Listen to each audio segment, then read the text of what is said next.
الله عليه وآله وبارك وسلم. الفاتحة. أعوذ بالله من الشيطان الرجيم. بسم الله الرحمن الرحيم. الحمد لله رب العالمين الرحمن الرحيم مالك يوم الدين. إياك نعبد وإياك نستعين. اهدنا الصراط المستقيم صراط الذين أنعمت عليهم غير المغضوب عليهم ولا الضالين. آمين.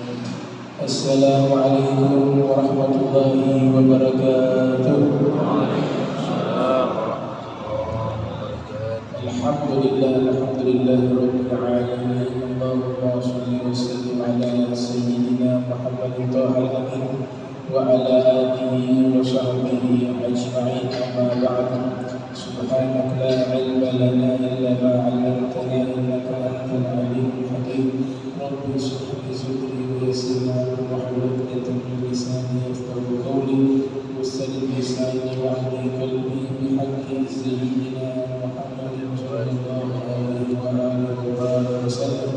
يا من هو في علوه كائن، يا من هو في الحكيم، يا من هو في القديمة والله الكلام دون الفهم، وأخرجنا من ظلمات الوهم وارزقنا فهم النبيين وحفظ المرسلين والهام الملائكة المقربين. ربنا زدنا علما وفهما وعلما يا أكرم الأكرمين بحق سيدنا محمد خاتم الأنبياء والمرسلين. يا رحمن يا رحيم، وصلى الله على سيدنا محمد وعلى آله وصحبه وبارك وسلم. والحمد لله رب العالمين. قال المصنف رحمه الله ورضي الله تعالى عنه وارضاه ونفعنا به وبعلومه وأحمدنا بأسراره وأعاننا ببركاته في الدارين. فأسأل رضي الله تعالى عنكم. ثم إن هذا الحديث موضوع عظيم، وهو من بديع جوامع كلمه صلى الله عليه وسلم، وإنه جمع لها مسائل في هاتين الجملتين.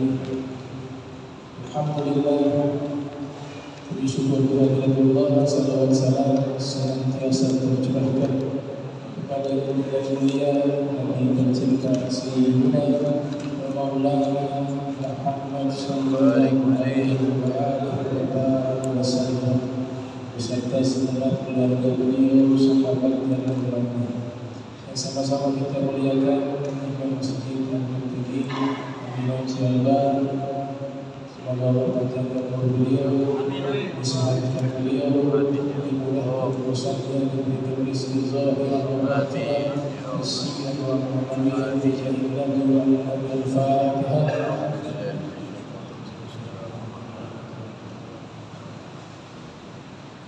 Saya muliakan juga Ustaz Syarif, ya, panjangkan umurnya, dilapangkan istrinya, dimudahkan urusannya, diberikan sehat wal afiat, isian wa ma'nawiyan zahir wa batinan bi jahil nabi wa alin nabi. Al-Fatihah.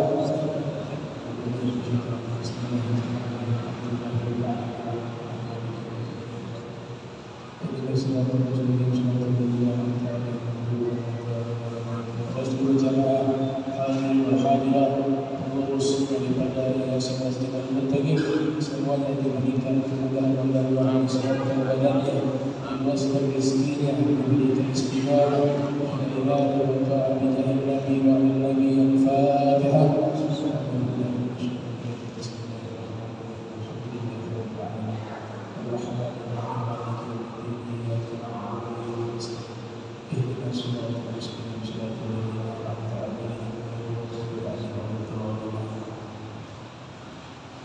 Kita masih membahas bab al-istighfar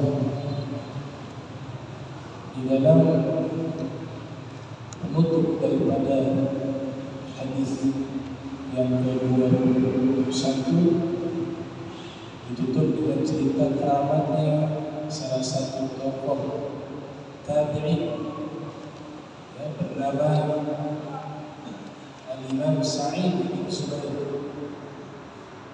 Beliau salah satu dari murid sahabat bernama Sayyidina Abdullah bin Abbas radhiyallahu anhu wa ardhahuma. bab keramat ini, mu'allif hadal kitab menceritakan keramat daripada Sa'id bin Zubair. Sa'id bin Zubair ini dibunuh. Ya, beliau wafat dibunuh oleh salah satu tokoh Bani Umayyah, jadi amir pada waktu itu, yaitu bernama Hajjaj bin Yusuf As-Saqafi. Jadi dibunuh. Dan diceritakan ada sahabat hikayah, ada sahabat riwayat. Saya ceritakan dengan jalan cerita saja, bukan jalan riwayat, biar lebih mempersingkat waktu. Jadi beliau ini diperintahkan oleh Hajjaj bin Yusuf As-Saqafi, oleh gubernur yang memang terkenal sangat kejam, sehingga Imam Zahabi di dalam kitab Syiar A'lam Al-Qala yang lahir 273 Hijriah wafat 280 Hijriah yang menyatakan kurang lebih Hajjaj bin Yusuf As-Saqafi ini membunuh manusia secara zalim, termasuk sahabat, ada ahli bait Nabi juga, kurang lebih sekitar 200 sampai 400 orang dibunuh secara zalim. Ini pernyataan dari Imam Az-Zahabi. Banyak tokoh-tokoh ulama seperti Sufyan Ats-Tsauri juga menyatakan kalimat-kalimat yang mengandung unsur menyalahkan dan mengutuk perbuatan dari Hajjaj bin Yusuf As-Saqafi. Sebagian ulama menyerahkan urusannya kepada Allah Subhanahu wa taala yang sudah mati, dan dia juga wafat secara tragis juga. Dia berada di toilet, kemudian ada serangga masuk ke hidungnya. Kemudian serangga itu menggigit otaknya sedikit demi sedikit, dia kesakitan sampai akhirnya mati. Itu termuat di dalam kitab Al-Akhlaq Al-Bani di juz akhir kronologis wafatnya Hajjaj bin Yusuf As-Saqafi dengan beberapa versi riwayat yang berbeda. Salah satunya demikian. Nah, dia membunuh tokoh ulama yang paling terakhir. Setelah dia mati, dia wafat ketika dia membunuh Sa'id bin Zubair. Itu tidak lama kemudian dia meninggal dunia, dia wafat. Jadi dia utus beberapa pasukan untuk membawa Sa'id bin Zubair menghadap kepadanya. Sudah niat mau membunuh. Maka dijemputlah Sa'id bin Zubair. Dibawalah oleh pasukan yang diutus, pengawal yang diutus. Di tengah jalan mereka mampir di satu tempat yang berdekatan dengan kanisa, dengan gereja. Di situ ada penghuninya pendeta. Dia diikat tangannya. Dia hanya minta izin kalau mau sholat tolong dibuka. Saya tidak akan lari, kata Sa'id bin Zubair. Maka sampailah di satu tempat yang berdekatan dengan gereja. Pasukan atau prajurit ini mampir di gereja tersebut, dijamu oleh pendeta. Kemudian pendeta bertanya, siapa yang di luar itu? Mereka mengatakan dia adalah Sa'id bin Zubair. Kayaknya dia orang baik, apa kesalahannya sehingga dia dirantai? Mereka katakan, kami juga melihat dia adalah orang yang soleh, kata pengawal-pengawal. Sepanjang perjalanan dia hanya zikir. Tiba waktu sholat dia sholat. Dia habiskan waktu sepanjang jalan zikir dan ibadah dan sholat. Kami juga yakin dia orang baik. Tapi kami melaksanakan perintah pemimpin kami, Hajjaj bin Yusuf As-Saqafi. Dia mau dibawa menemui Hajjaj, mau dieksekusi. Maka pendeta mengatakan kepada prajurit tersebut, pengawal tersebut, bawa dia masuk. Saya jamu kalian, dan sebentar lagi tiba waktu malam. Di sini masih banyak hewan buas. Jadi kalian bermalam dulu di sini. Tiba waktu pagi kalian lanjutkan perjalanan. Kalau di waktu malam masih banyak hewan-hewan buas dia berkeliaran di sekitar situ. Maka prajurit menawarkan kepada Sa'id bin Zubair untuk masuk. Dia tidak mau. Saya tidak akan masuk ke tempat yang di situ menentukan Allah. Dia punya prinsip. Dia katakan, saya di sini tidak kemana-mana. Kalian tidak usah khawatir, saya tidak akan lari. Kalau kalian mau masuk, silakan. Tapi saya tetap keluar. Saya tidak halalkan diri saya masuk ke tempat tersebut. Ini bukan intoleran, bukan. Ini prinsip dalam beragama. Pendeta kagum dengan sosok Sa'id bin Zubair. Pengawal-pengawal tersebut juga kagum. Mereka mengatakan, kami melihat dirimu orang baik, tapi kami minta maaf, kami lakukan ini karena tugas. Apa kata Sa'id bin Zubair? Saya maafkan kalian. Kalian laksanakan perintah pemimpin kalian. Taati dia, tidak masalah. Maka ini pengawal masuk ke dalam gereja. Tiba waktu malam, mereka melihat dari atas istana atau gereja tersebut. Dia lantai tingkat, jadi kelihatan dari atas ke bawah. Itu Sa'id bin Zubair hanya sibuk ibadah, sibuk sholat. Tiba-tiba datanglah singa. Singa itu datang, dia hanya duduk di samping Sa'id bin Zubair. Sa'id bin Zubair juga tidak takut. Sampai selesai sholat itu singa hanya berada di sisinya Sa'id bin Zubair. Setelah itu singa itu kembali. Mereka saksikan keramat itu. Singa tunduk kepada Sa'id bin Zubair. Setelah itu pengawal ini mengatakan kepada Sa'id bin Zubair, engkau pergilah, kami bebaskan engkau pergilah. Nanti kami cari alasan engkau kabur dan begini dan begitu. Yang penting kau pergi. Kami yakin engkau orang soleh, kata pengawal tersebut. Apa kata Sa'id bin Zubair? Jangan, kalian laksanakan tugas kalian. Saya khawatir ini pemimpin kalian Hajjaj bin Yusuf orang jahat. Saya khawatir kalian akan dibunuh.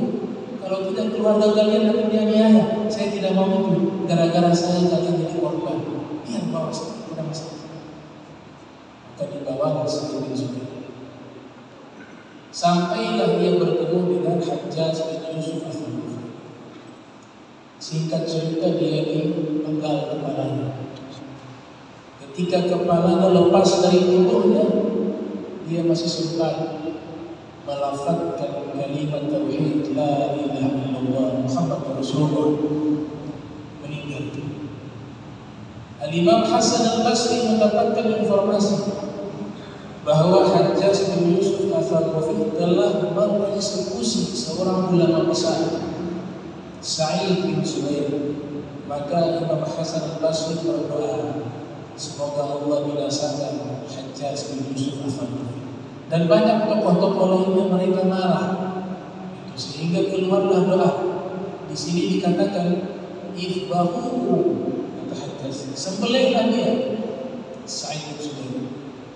Faqala Sa'id asyhadu an la ilaha illallah wahdahu la syarika lahu wa anna Muhammadan 'abduhu wa rasuluhu. Tsumma qala Allahumma la tusallithu 'ala ahadin yaqtuluhu ba'di. Sa'id bin Zubair berdoa, ya Allah, jangan berikan kepadanya kekuasaan sehingga dia membunuh seorang setelah aku dibunuh. Artinya beliau meminta dalam doanya, jangan lagi ada orang yang dibunuh oleh Hajjaj, cukup saya terakhir. Ternyata doa itu diijabah oleh Allah Subhanahu wa ta'ala. Doa orang yang terzalimi mustajab. Ittaqu da'watal mazlum fa innahu laysa bainahu wa bainallah hijab.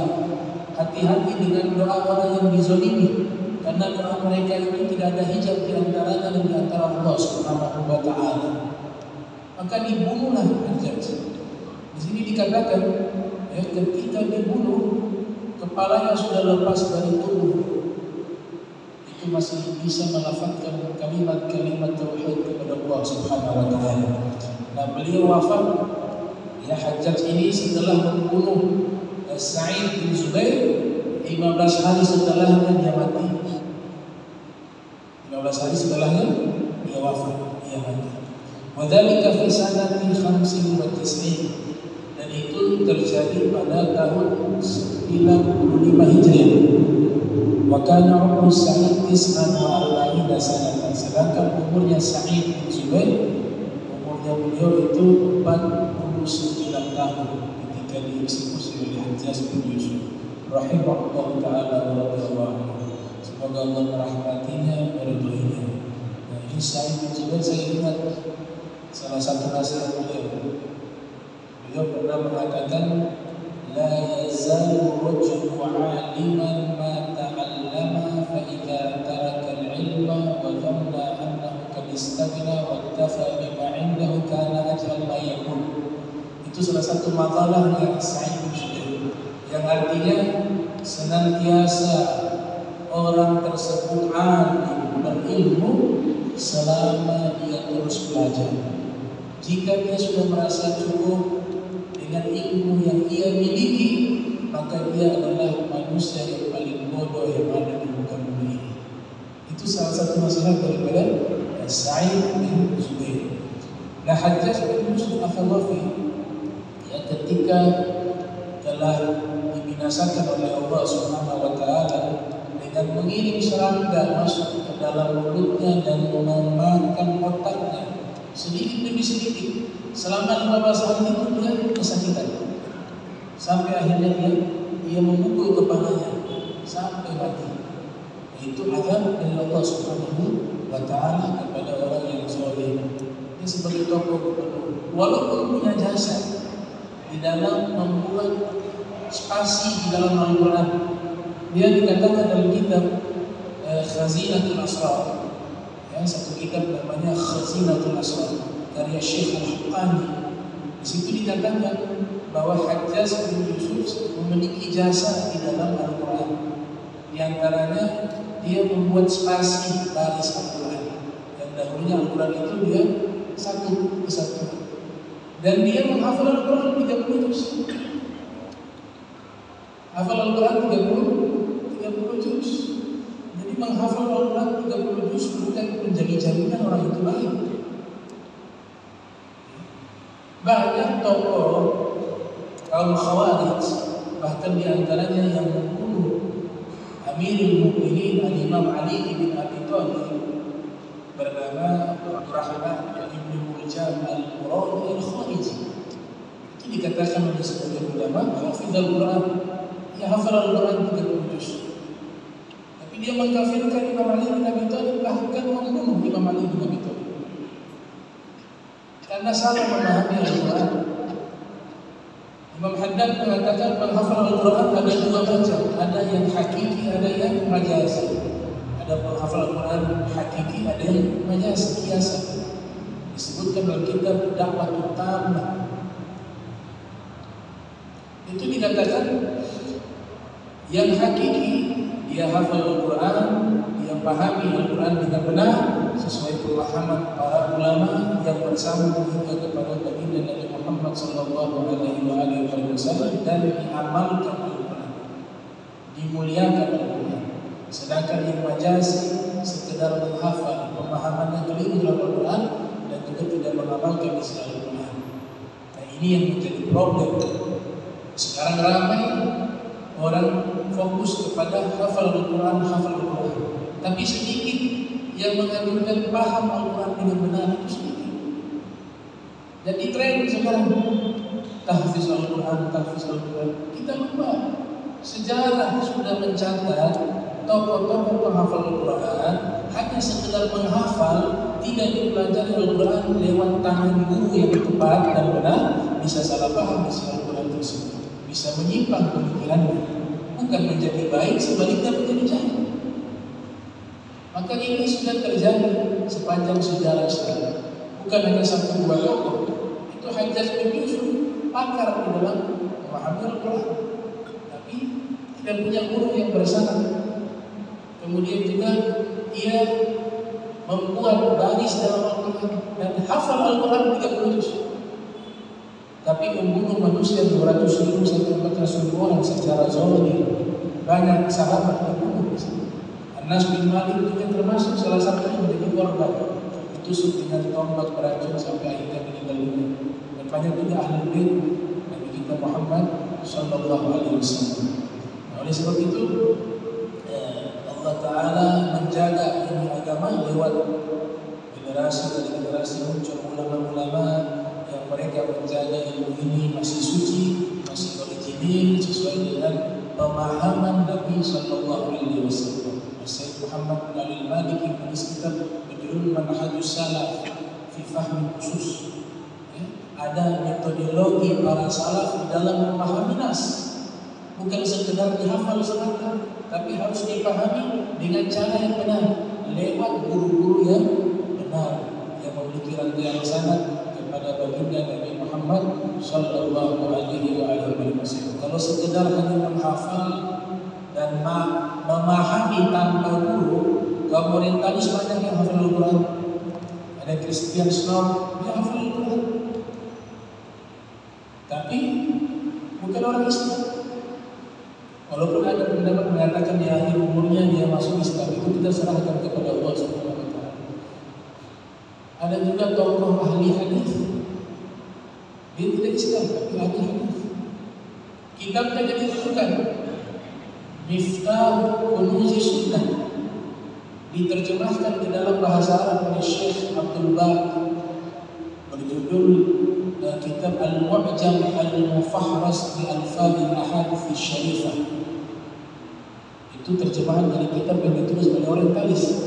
Niatnya ingin menjatuhkan Islam, tapi kitabnya memberikan manfaat kepada umat Islam. Jadi kamus hadis terlengkap berjudul Miftah Kunuzi Sunnah. Yang menulis oleh orientalis. Dia hafal bukan sekedar hafal Al-Quran, hafal hadis Nabi Muhammad Sallallahu Alaihi Wasallam. Tapi kurang dari situ, dia tidak Islam dan tidak bersanad kepada para ulama, sehingga tidak ada barakah di situ.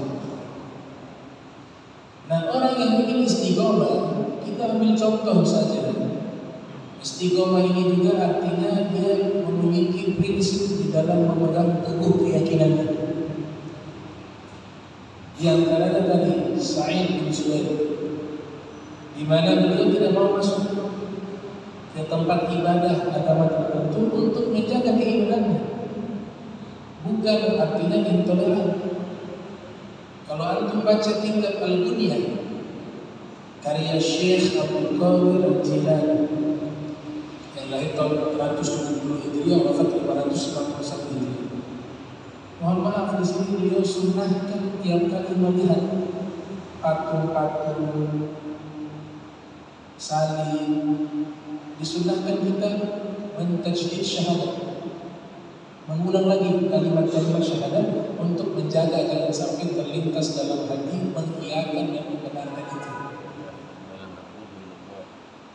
Jadi ini ajarannya para ulama terdahulu. Kalau perintah berbuat baik luar biasa. Bukan saja toleransi, tapi wajib berbuat baik. Tetangga kita non-muslim sakit, wajib kita tolong. Dia minta bantuan kepada kita, bukan sunnah, wajib kita tolong. Tapi ketika berbicara masalah akidah, kita punya rambu-rambu yang harus kita hati, punya aturan yang harus dihati. Nah, inilah sikapnya kaum muslim. Sebagaimana tadi Sa'id bin Zubair mencontohkan itu. Dan kita lihat sepanjang perjalanan para jurid yang membawa Sa'id bin Zubair menyaksikan dengan mata mereka sepanjang perjalanan, padahal beliau tahu mau dibunuh, tahu. Orang kalau dipanggil Hajjaj di zaman itu pasti mau dibunuh, dipastikan hampir 100%. Dia tahu itu, tapi ibadahnya tetap jalan seperti biasa. Ini istiqomah yang luar biasa. Dia tetap sholat, dia tetap berzikir, dia tetap ibadah dan dia tenang. Dia tidak rasa takut, tenang. Inilah sifat-sifat para awliya Allah. Ala inna awliya Allah la khawfun alaihim wa la hum yahzanun alladzina amanu wa kanu yattaqun. Tidak takut. Jadi kalau mereka punya prinsip, mereka pegang berpegang teguh ajaran mereka, ibadah mereka tetap istiqomah terpancar dari wajah mereka. Kita lihat wajah mereka, kita ingat Allah. Sebelum mereka menyampaikan pidato dan nasihat kepada kita, cukup kita menatap wajah mereka, kita ingat Allah. Itulah yang dikatakan oleh baginda Nabi Muhammad sallallahu alaihi wasallam di dalam hadis yang diriwayatkan oleh Imam Al-Bukhari yang lahir tahun 194 Hijriah wafat 226 Hijriah dalam kitab Adabul Mufrad. Nabi katakan di hadapan para sahabat, ala adullukum min khiyarikum, bahwa aku tunjukkan kepada kalian orang terbaik di antara kalian. Qalu bala ya Rasulullah. Serentak semua sahabat mengatakan iya ya Rasulullah. Nabi mengatakan humul-ladzina idza ru'u dzikrallah, orang terbaik di antara kalian jika kau menatap wajah mereka langsung kau mengingat Allah Subhanahu wa taala. Nah, Sa'id bin Zubair termasuk tokoh tersebut. Habib Abdurrahman bin Zaid membuat syair. Mereka mengatakan idza ru'u yushhadu bikullah fahuwa lahum sifa 'ala al-jibal yurafu ma'nahum bila ishtibah min haitsu ma yurafu bil jalali. Kalau menatap mereka teringat kepada Allah. Nampak jelas di wajah mereka tanda-tanda sujud. Simahum fi wujuhihim min athari sujud. Dan wujud mereka, fisik mereka sudah menampakkan sebagai orang yang mengenal Allah Subhanahu wa taala. Itu dari istiqomahnya mereka di dalam melaksanakan syariat baginda Nabi Muhammad sallallahu alaihi wasallam. Oleh sebab itu, Sa'id bin Zubair beliau contohkan itu sampai pada akhirnya bertemu Hajjaj bin Yusuf, dia masih minta izin kalau dulu waktu sholat mau sholat. Kalau kau mau bunuh saya, tunggu saya sholat dulu terlebih dahulu. Saya bunuh dulu dengan sempurna. Setelah itu silakan kau eksekusi saya. Ini luar biasa. Istiqomah mereka dalam memegang teguh ajaran syariat Nabi Muhammad sallallahu alaihi wasallam. Dan orang kalau mau istiqomah, dia punya pantangan. Istiqomah di dalam kebaikan, dalam ibadah, dalam ketaatan punya pantangan. Pantangan yang pertama, dia tinggalkan kasratul la'ab, banyak main-main, banyak buang waktu. Orang kalau hidupnya sehari banyak bermain, membuang waktu, sulit untuk istiqomah dalam ketaatan dan ibadah. Ada salah satu tokoh, seorang sufi bernama Al-Imam As-Sari As-Saqati Al-Baghdadi. Dia adalah paman dari Imam Junaid Al-Baghdadi. Ini dikutip dalam kitab judul Irsyadul Mukhtar. Beliau mengatakan salasatun min alamati sakhatillahi 'alal 'abd. Ada 3 tanda-tanda murkanya Allah kepada seorang hamba. Yang pertama, kasratul la'ab. Waktunya habis banyak main-main.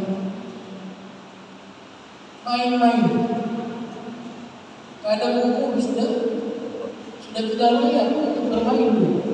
Para salaf terdahulu, Syekh Abdul Wahab Sya'rani menjelaskan dalam kitab Tanbihul Muqtarrin yang lahir tahun 898 Hijriah wafat 970 Hijriah.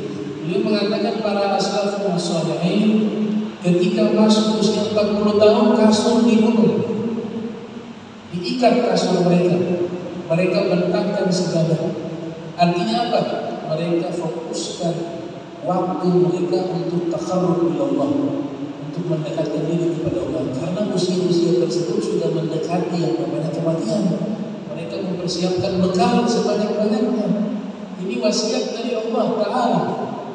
Man kana yarju liqa'a rabbih falyamal 'amalan shalihan wa la yusyrik bi ibadati rabbih ahada. Kalau mau punya harapan perjumpaan yang indah dengan Allah, apa kata Allah? Kalau mau demikian, bersiaplah kalian dengan amal soleh. Kalau mau perjumpaan kalian denganku dengan perjumpaan yang indah, kata Allah Ta'ala, dan tidak mensekutukan Allah dengan satu amal. Nah ini kita harus introspeksi. Umur kita jangan banyak membuang waktu dengan hal-hal yang tidak bermanfaat. Memang hukum bermain ini dia mubah, tergantung main apa ini. Ya, karena dalilnya permainan khususnya anak-anak memang umur mereka bermain, dan Nabi tidak larang itu. Di dalam kitab Rawahul Bayan fi Tafsir Ayatul Ahkam yang ditulis oleh Dr. Syekh Ali Ashawri, di situ dinukilkan riwayat ketika Nabi menikah dengan Sayyidah Aisyah.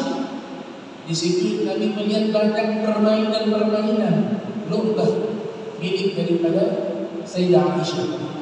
Di antara mainan Sayyidah Aisyah itu ada kuda punya sayap.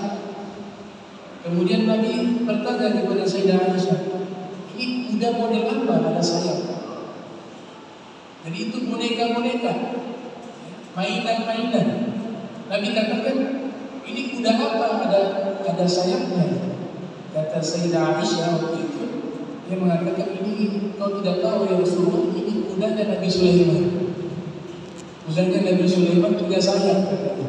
Nah, dari sini para ulama mengatakan permainan itu hukumnya mubah selama tidak ada unsur haram di dalamnya dan juga unsur melalaikan kita.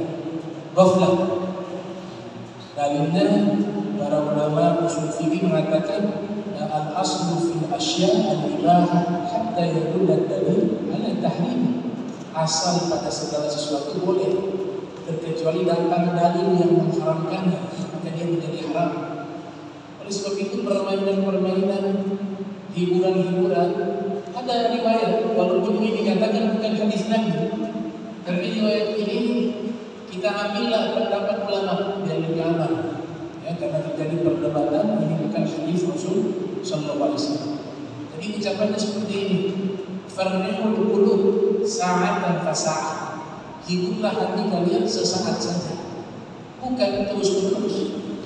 Ada yang istiqomahnya di permainannya, tidak perlu saya sebut, nanti banyak tersinggung.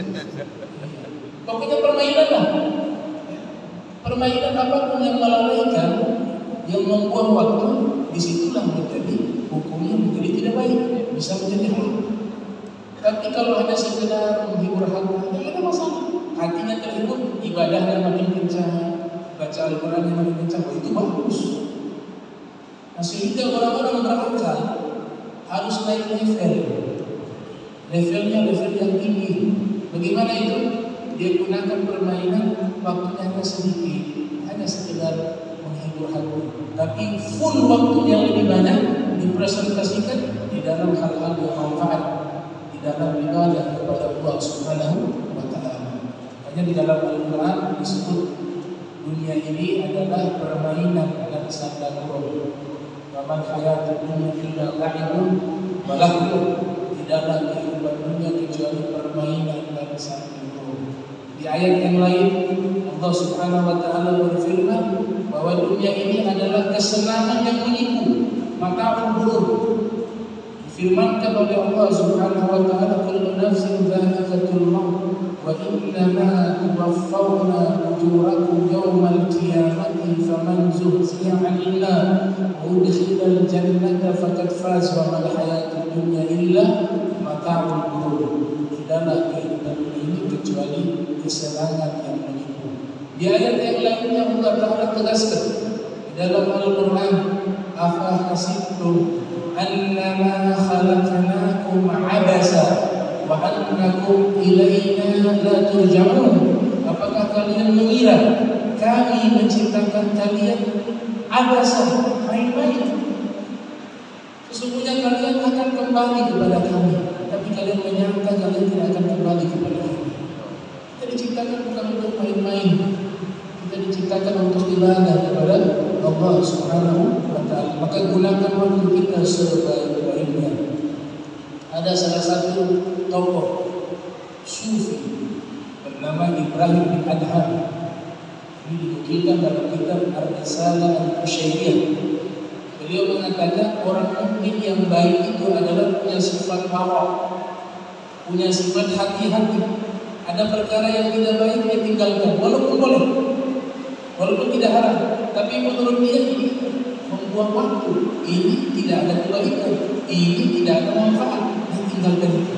Namanya sifat warok. Tarkul syubhati wa tarkul bima ya'ni. Dia meninggalkan semua yang syubhat dan dia meninggalkan semua yang tidak bermanfaat bagi dirinya. Sesuai pesan Nabi Muhammad sallallahu alaihi wasallam, min husnil islami man tarku ma la ya'ni. Dari bagusnya keislaman seseorang, dia tinggalkan hal yang tidak bermanfaat bagi dirinya. Ini wasiat daripada Nabi kita Muhammad sallallahu alaihi wasallam. Apalagi yang usianya sudah di atas 40 tahun, lebih lagi. Apalagi yang 50 tahun ke atas, apalagi yang 40 tahun ke atas, lebih lagi. Cukup kita masa anak-anak sudah banyak juga habiskan untuk bermain. Sekarang bukan waktunya bermain. Sekarang bukan waktunya berfoya-foya. Sudah ada waktunya. Sudah ada waktunya. Maka di zaman Nabi Yahya itu diceritakan usia masih 3 tahun. Usia 3 tahun. Dia punya kawan-kawan mengatakan yang seumuran dengannya, idhab bina nar'ab. Mari Yahya kita pergi bermain. Apa jawaban Nabi Yahya? Bagi la'ab itu, bukan bermain itu saya diciptakan. Saya diciptakan bukan untuk bermain-main. Usia 3 tahun. Turunlah ayat yang abadi dalam Al-Quran. Ya Yahya khudhil kitaba biquwwah wa atainahu hukman sabiyya. Kami berikan hikmah kepada Yahya di usia masih anak-anak. Usianya baru 3 tahun. Diajak baik dikatakan bukan. Saya diciptakan bukan untuk bermain. Saya diciptakan oleh Allah untuk ibadah kepada Allah Subhanahu wa taala. Makanya Ibnu Abbas mengatakan man qara'a al-Qur'an qabla an yahtalif fa huwa mimman utiya al-hukma sabiyya. Orang yang bisa baca Al-Qur'an dengan baik dan benar sebelum usia baligh, maka orang tersebut termasuk adalah anak atau orang yang sudah diberikan hikmah oleh Allah di waktu masih anak. Hukma sabiyya. Maka gunakan ini waktu sebaik-baiknya. Ada satu kisah berkaitan tentang masalah tersebut.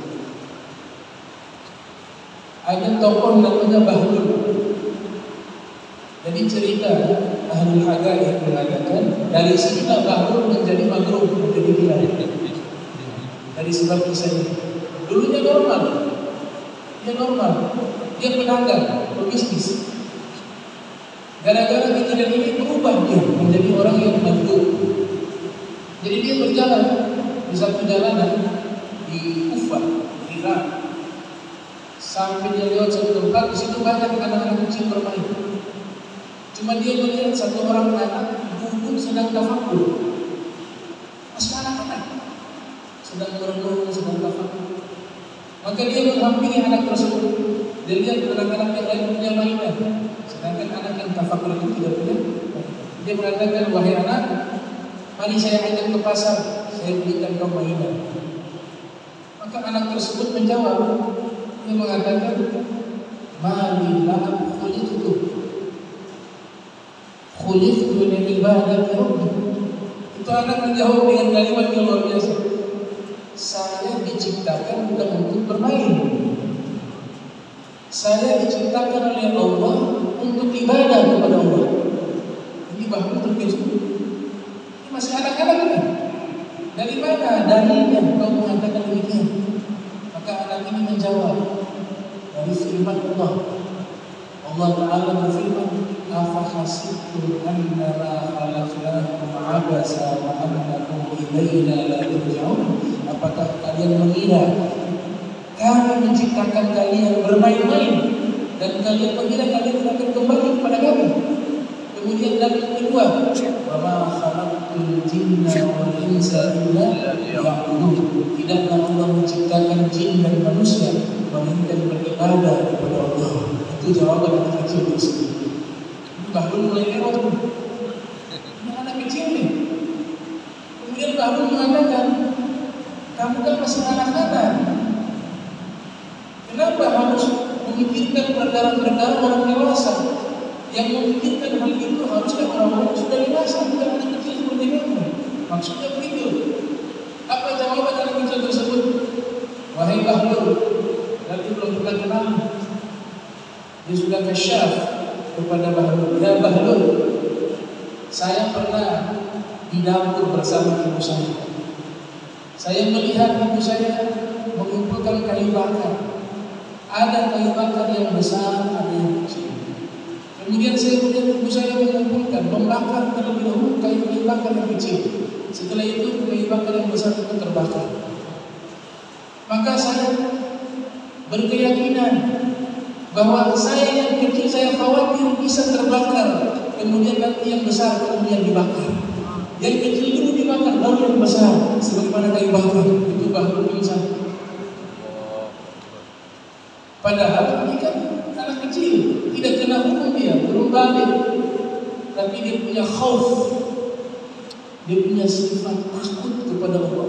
Itu yang dikatakan innama yakhsyallaha min ibadihi ulama. Orang yang benar-benar takut kepada Allah adalah para ulama. Bahlul bangun baru pingsan, dia masih setengah sadar. Anak itu sudah pergi. Maka ada beberapa orang di situ. Dia bertanya, itu siapa anak tadi? Mereka katakan itu adalah Al-Imam Ali Ridha bin Musa Al-Kari. Oh, sallu ala Muhammad. Itu Ali Ridha bin Musa. Bisa bayangkan, Imam Ali Ridha usianya masih anak-anak, sudah begitu ma'rifatnya kepada Allah. Sudah begitu dengan khaufnya kepada Allah. Bagaimana kita yang sudah balik, sudah 30 tahun, sudah 40 tahun, belum pernah kita rasakan apa yang dirasakan oleh beliau. Punya sifat takut yang luar biasa kepada Allah Subhanahu wa Ta'ala. Maka setelah itu jadilah error Bahlul. Dia jadi masuk, ya, dia langsung meninggalkan semua yang ada di dunia, aksesoris dunia dia tinggalkan, bahkan akalnya dia tinggalkan. Jadilah dia orang yang disebut sebagai Bahlul atau Bahlul. Itu termaktub dalam kitab Muqalla'ul Majani karya Syekh Maisar. Pun kisah ini ada redaksinya kepada Muhammad Al-Jawad, putranya Imam Ali Ridha, di kitab Nurul Absar fi Manaqib Al-Mukhtar. Nah, inilah yang pertama. Kalau waktunya habis banget bermain itu tanda kata Imam Sari Allah sedang murka kepadanya. Yang kedua, tanda bahwa Allah murka kepada hambanya al-istihza, banyak mencemooh, memperolok-olok. Ya. Itu sifat orang-orang yang disebut sebagai musuhnya para nabi, para rasul. Para rasul dulu mereka itu mencemooh, diolok-olok oleh orang-orang musyrik, oleh kufar, orang munafik. Walaqad ustuhziya bi rusulin min qablika fahaqa bil ladzina sakhiru minhum ma kanu bihi yastahzi'un. Allah bagikan dalam Al-Quran bahwa mereka para rasul sebelum engkau Nabi Muhammad sering diolok-olok oleh musuh-musuh mereka, diolok-olok, dicemooh, dan mereka akan mendapatkan hukuman atas apa yang telah mereka lakukan daripada cemoohan mereka, daripada olok-olok mereka kepada orang-orang yang beriman kepada Allah, terutama para anbiya, para rasul dan kaum salihin. Maka di sini dilarang kita memiliki sifat tersebut, suka mengolok-olok orang lain, merendahkan orang lain. Itu adalah sifat yang musuh-musuh para nabi dan para rasul. Karena Allah nyatakan Allah yastahzi'u bihim wa yamudduhum fi tughyanihim ya'mahun. Allah membalas olok-olokan mereka dengan cara Allah biarkan mereka tenggelam di dalam kesesatan mereka. Disebutkan di dalam Al-Quran Al-Karim. Nah, orang memperolok-olok biasanya musuhnya Nabi Muhammad sallallahu alaihi wasallam, adul Nabi, itu mereka lewat mizah. Mereka buat semacam candaan, tapi isinya merendahkan Nabi Muhammad. Sangat disayangkan kalau ada umat Islam merendahkan Nabi Muhammad. Karena ini hanya terjadi di masa Nabi Muhammad hidup. Itu juga adalah orang-orang musyrik, itu adalah orang-orang munafik, itu orang-orang kufar. Tapi kalau orang muslim tidak ada di zaman Nabi yang berani memperolok-olok Nabi, hanya ada di zaman kita. Maka sangat disayangkan hal itu. Oleh sebab itu Allah Ta'ala memfirmankan kepada Nabi lewat wahyunya. Nabi bersabda di dalam hadis yang diriwayatkan oleh Ibnu Hibban di dalam Sahih, iyyaka wa kathrata dhahki fa innahu yumitu qalbah wa yadhhabu bi nuril wajhi. Hindarilah kalian banyak tertawa. Kita tidak dilarang tertawa, tapi yang dilarang banyak tertawa. Kita tidak dilarang bermain menghibur hati, tapi dilarang banyak bermain. Berlebihan di dalam tertawanya, berlebihan di dalam bermainnya, itu mematikan hati, kata Nabi SAW, dan juga menghilangkan cahaya wajah. Nah, sama juga orang yang murung, muka asam terus, sedih terus, juga merusak jiwanya. Kita disuruh tawassut tengah-tengah. Min husnil khuluqi rajul an yuhaddisa sahibahu wa huwa yuqbilu alaihi biwajhihi. Daripada akhlak yang baik ketika berbicara dengan sahabatnya, dengan kawannya, dia sambil mengeluarkan senyuman di hadapan saudaranya. Itu termasuk akhlak yang baik, kata salah satu ulama.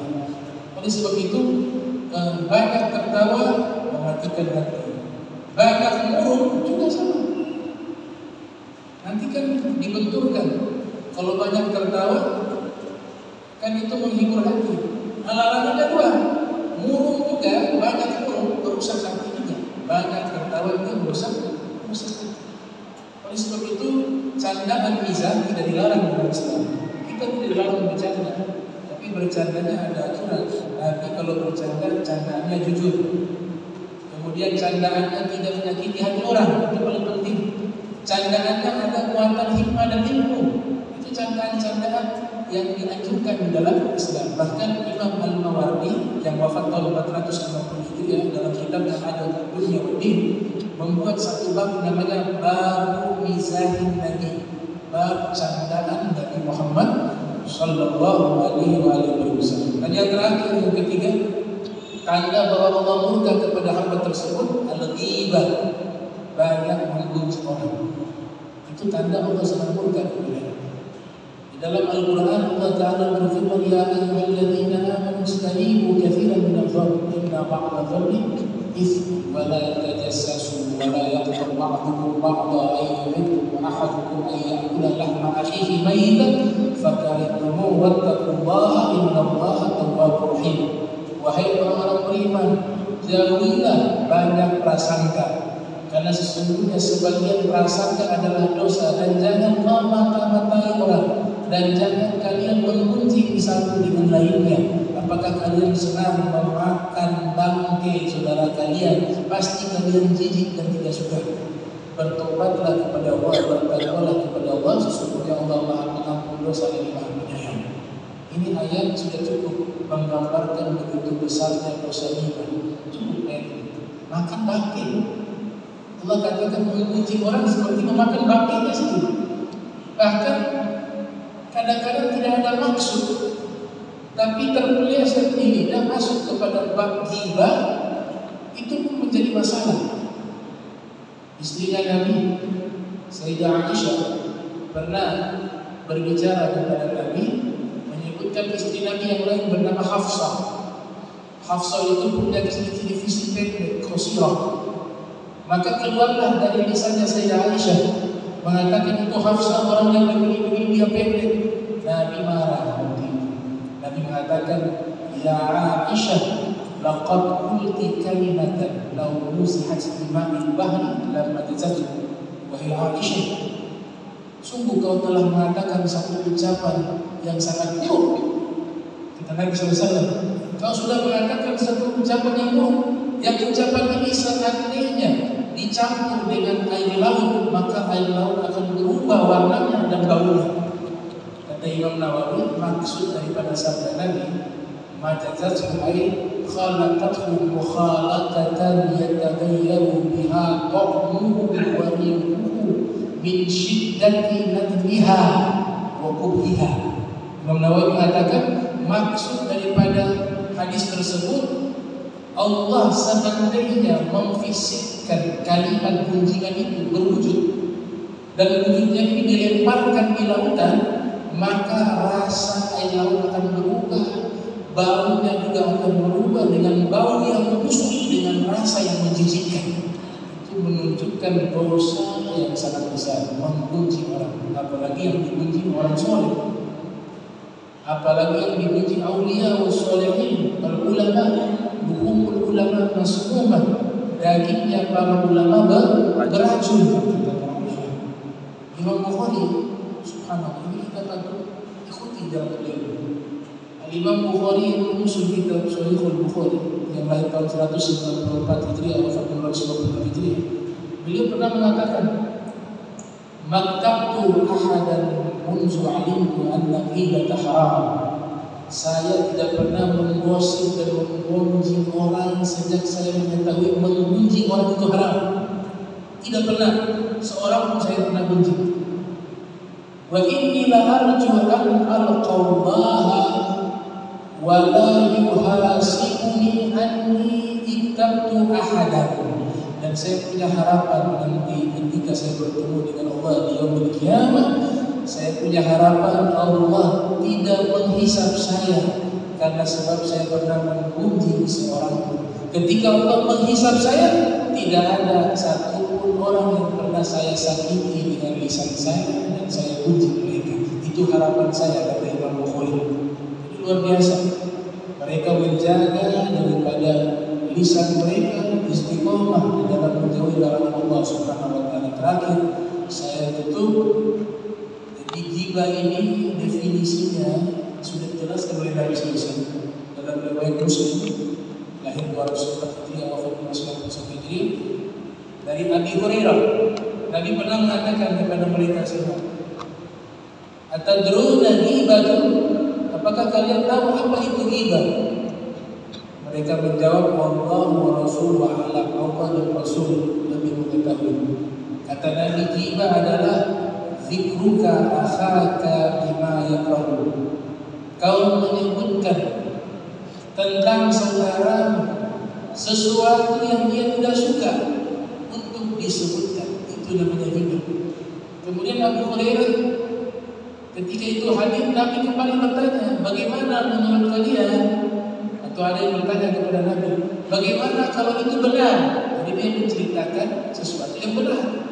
Tapi itu kalau orang yang dengar, orang yang tidak suka.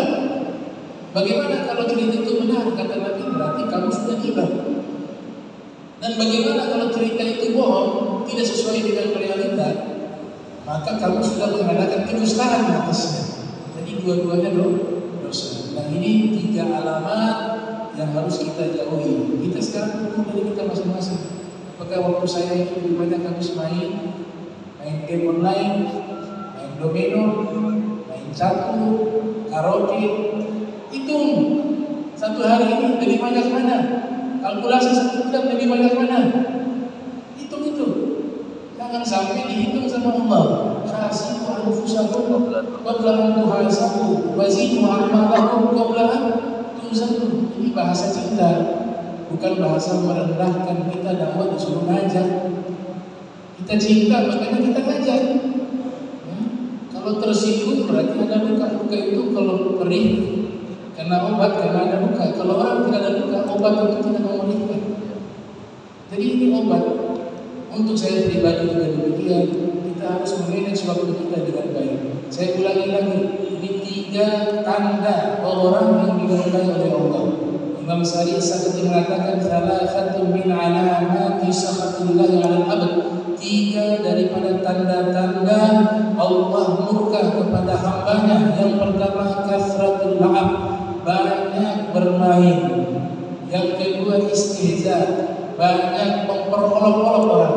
Yang ketiga, al-ghibah, banyak menggunjing dan bergosip. Mudah-mudahan Allah Ta'ala selamatkan kita, keluarga kita, anak kita, istri kita, orang tua kita, semua diberikan keselamatan di dunia wal akhirah, diberikan istiqamah fi ta'ah wal ibadah, diberikan kelezatan fi ibadah, fi ta'ah. Allahumma jam'ana hadha jam'an marhumah wa tafarraqana min ba'di tafarruqan ma'zumah wa la tajal minna wa la minna shakila wa mahrumah. Allahumma nafi qulubana 'an ta'alluqi biman dunak waj'alna min qawmin tuhibbuhum yuhibbunak. Subhanaka bihamdika asyhadu an la ilaha illa anta astaghfiruka wa atubu ilaik. Wa sallallahu ala sayyidina Muhammadin wa ala alihi wa sahbihi wa sallam. Wa la minkum wassalamu alaikum warahmatullahi wabarakatuh.